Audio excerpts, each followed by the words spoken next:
आज के जमाने में पैसे देने के दो मुख्य तरीके हैं, नकद और डिजिटल। पैसे बचाने के मामले में दोनों तरीकों के अपने अपने फायदे और नुकसान हैं। इन अंतरों को समझने से आप बेहतर फैसले ले सकते हैं और अपनी जेब में ज्यादा पैसे रख सकते हैं। यह वीडियो नकद और डिजिटल दोनों तरह के भुगतानों के फायदे और नुकसान के बारे में बताएगा। हम असल जिंदगी के उदाहरण देखेंगे और पैसे बचाने के लिए कुछ उपयोगी टिप्स भी देंगे। आप चाहे नकदी का एहसास पसंद करते हो या डिजिटल लेन देन की सुविधा, हमारा मकसद आपको एक समझदार और होशियार खरीदार बनने में मदद करना है। याद रखें कि पैसे को अच्छे से मैनेज करने की कुंजी इन दोनों भुगतान विधियों के बीच सही संतुलन बनाने में है। आइए जानते हैं नकद बनाम डिजिटल के जमाने में पैसे बचाने के कुछ खास तरीके। बहुत से लोग मानते हैं कि पैसे मैनेज करने का सबसे अच्छा तरीका नकद का इस्तेमाल करना है। क्यों? क्योंकि इससे आपको अपने खर्च का स्पष्ट अंदाजा होता है। जब आप असली पैसे देते हैं तो आपको यह एहसास होता है कि आप वास्तव में कितना खर्च कर रहे हैं। बजट में बने रहने के लिए यह जागरूकता एक जरूरी चीज हो सकती है। जरा सोचिए, जब आप नकद भुगतान करते हैं तो आप अपने पैसे को अपनी जेब से जाते हुए देखते हैं। यह एहसास आपको बिना सोचे समझे कुछ भी खरीदने से पहले 2 बार सोचने पर मजबूर कर सकता है। आप नकद भुगतान करते समय बेहतर सौदेबाजी भी कर सकते हैं। इसके अलावा नकद का उपयोग करने का मतलब है कि आपसे आपके डेबिट या क्रेडिट कार्ड का उपयोग करने के लिए कभी भी अतिरिक्त शुल्क नहीं लिया जाएगा। यह समय के साथ काफी बचत कर सकता है, खासकर छोटी खरीदारियों के लिए। हालांकि नकद के अपने फायदे हैं, लेकिन इसके कुछ नुकसान भी हैं। एक बड़ी चिंता ज्यादा नकदी ले जाने का जोखिम है। आपका बटुआ खो जाना या लूट लिया जाना आर्थिक रूप से काफी नुकसानदेह हो सकता है। अपने आसपास के बारे में सावधान रहना और अपने पैसे की सुरक्षा के लिए सावधानी बरतना बहुत जरूरी है। एक और नुकसान बड़ी खरीदारियों के लिए नकदी का उपयोग करने की असुविधा है। कल्पना कीजिए कि नोटों के ढेर के साथ एक नया उपकरण या फर्नीचर खरीदना कैसा होगा। यह न केवल अव्यावहारिक है बल्कि असुरक्षित भी है। इसके अतिरिक्त नकदी के साथ खर्चों पर नजर रखना मुश्किल हो सकता है। आपको यह याद रखना मुश्किल हो सकता है कि आपका पैसा कहां खर्च हुआ, जिससे प्रभावी ढंग से बजट बनाना मुश्किल हो जाता है। डिजिटल भुगतान ने हमारे पैसे खर्च करने के तरीके में क्रांति ला दी है, जिससे अद्वितीय सुविधा और गति मिलती है। अपने फोन के एक साधारण टैप या माउस के क्लिक से आप बिना नकदी ले जाए ऑनलाइन या इन स्टोर खरीदारी कर सकते हैं।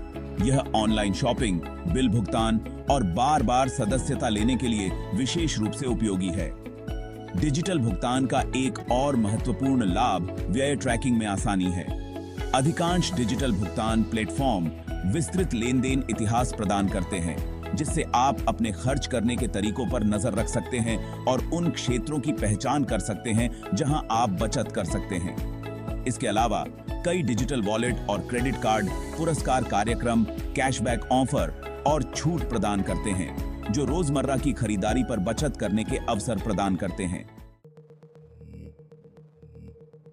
भाग 5, डिजिटल का नकारात्मक पहलू। जब कैशलेस होने पर आपको नुकसान उठाना पड़े। डिजिटल भुगतान के कई लाभ हैं, लेकिन इसके कुछ नुकसान भी हैं। सबसे बड़ा नुकसान ज्यादा खर्च करने का जोखिम है। असली पैसे न देखकर खर्च पर नजर रखना मुश्किल होता है, जिससे कर्ज और आर्थिक तनाव हो सकता है। डिजिटल भुगतान धोखाधड़ी और साइबर सुरक्षा जोखिमों के प्रति उजागर कर सकते हैं।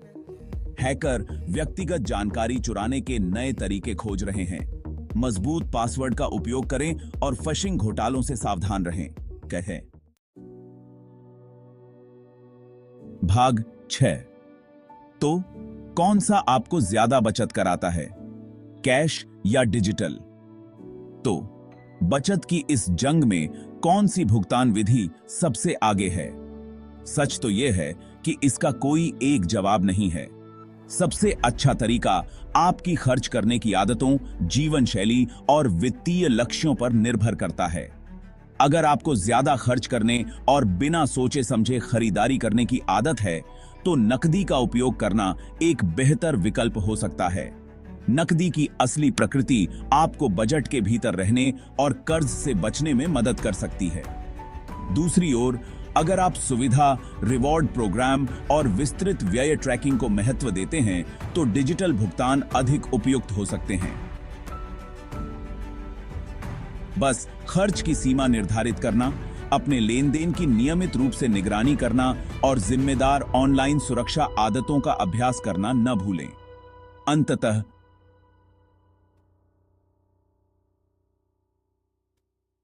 भुगतान विधि चाहे जो भी हो, पैसे बचाने की कुंजी आपके खर्च के प्रति सचेत रहना है। भाग 7, दोनों दुनिया के सर्वश्रेष्ठ बेहतरीन बचत के लिए कैश और डिजिटल का संयोजन। एक भुगतान विधि को दूसरे पर चुनने के बजाय नकद और डिजिटल भुगतान दोनों के संयोजन का उपयोग करने पर विचार करें। यह हाइब्रिड तरीका आपको उनके नुकसान को कम करते हुए प्रत्येक विधि के लाभों का लाभ उठाने की अनुमति देता है। उदाहरण के लिए, आप किराने का सामान और परिवहन जैसे दैनिक खर्चों के लिए नकदी का उपयोग कर सकते हैं, जहां ज्यादा खर्च करने की संभावना अधिक होती है। साथ ही आप ऑनलाइन खरीदारी, बिल भुगतान और बड़े खर्चों के लिए डिजिटल भुगतान का उपयोग कर सकते हैं, जो उनके द्वारा प्रदान की जाने वाली सुविधा, सुरक्षा और पुरस्कारों का लाभ उठाते हैं। नकद और डिजिटल भुगतान को रणनीतिक रूप से मिलाकर आप एक व्यक्तिगत प्रणाली बना सकते हैं, जो आपके खर्च को अनुकूलित करती है और आपकी बचत क्षमता को अधिकतम करती है।